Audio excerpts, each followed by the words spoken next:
Chapter 1, Part 1b. While there are many definitions of feminism, for the purposes of this course, we're going to look at the Webster Dictionary definition, which is a belief in the political, social, and economic equality of the sexes. In other words, a feminist can be anyone who holds these beliefs. And then again, there's my personal favorite, which is simply the feminism is the radical notion that women are people. We will explore the objectification of women, that there is no way what a woman wears. It's about men as subjects and women as objects. The subjects in Rolling Stones are the men, their faces clear to be seen. The objects, the women's body and what they're selling. And we do this over and over again. We hold these double standards that seem odd and silly to us, and yet we don't turn away. We look at sizeism and the strength of women's bodies, not by what is socially conventional, but by what is. And then finally asking the question, like Iggy Pop, what is it about being female that is so challenging for others? We will look at women's work and how much has changed and how much isn't. Back during the second wave of feminism, women's pay in the United States to a man on average was 76 cents to the dollar.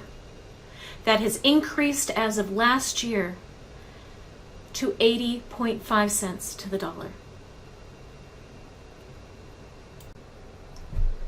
Now, there are those that would say, well, that's a good thing. Women really don't do much, and they haven't done much, and they don't really work hard, and really, what have they done for us or society anyways?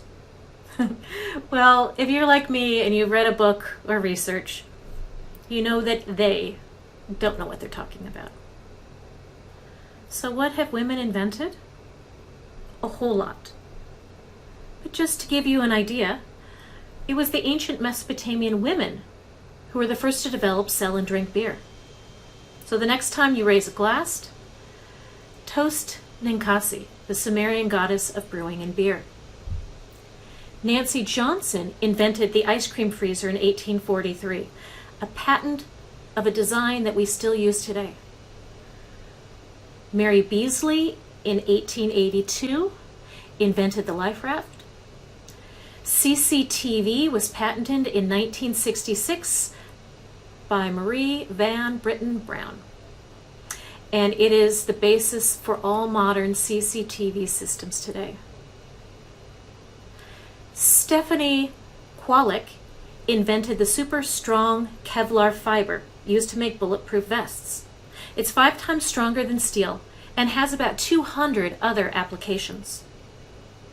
Computer software?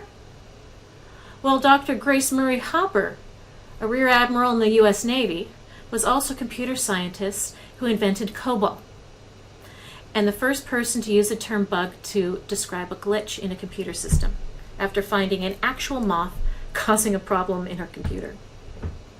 And there's more and more things. There's telecommunication. So as you can begin to see, it is a long list of accomplishments and something that tells us that women truly are valuable for their work and inventions. As we move forward in the semester, we'll look at the ways that we control and regulate bodies in ways that we don't men or machinery, without even thinking. And as a society, we must begin to question.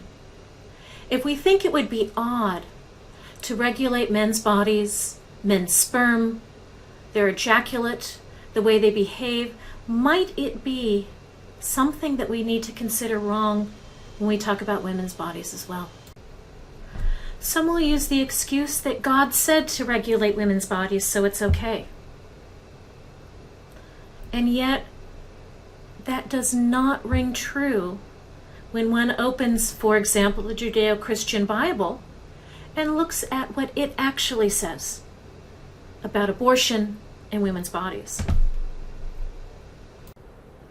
Moving a step further through controlling women's bodies is the power and control asserted upon women's bodies, the violence against women and girls that is committed almost exclusively by the men and boys in their lives who are there to love them and protect them. So violence against women and girls is not a women's issue. It is a men's issue and something that men can do to eradicate. How do we raise our young men differently? How do we begin to look at raising boys becomes more difficult, not raising girls? That it is not about how we have to teach girls to keep their legs closed and to hide away from the world. But instead, it's about teaching boys to be men who are fully evolved, men who respect other people, and do not believe that they own others just because they are born male. And that we look at this through a different lens than we have in the past. It is an epidemic of violence against women. An epidemic that can be eradicated with the way we work as a society and a global society around the world. Looking at the issues and the dangers for women. And changing our belief that somehow someone who is victimized for their gender is responsible instead of the person who commits the crime of violating another human being. And we as a society are so very concerned about the abuser and their well-being. We are willing to give up and throw away and discard women who've been victimized, and that victimization inconveniences someone. I hope by now you understand that there's a difference in the way we address these interpersonal crimes that are crimes.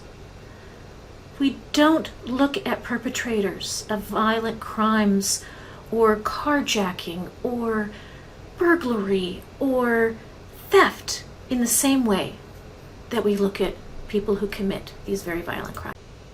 And there is hope. Women are galvanizing like never before to support themselves.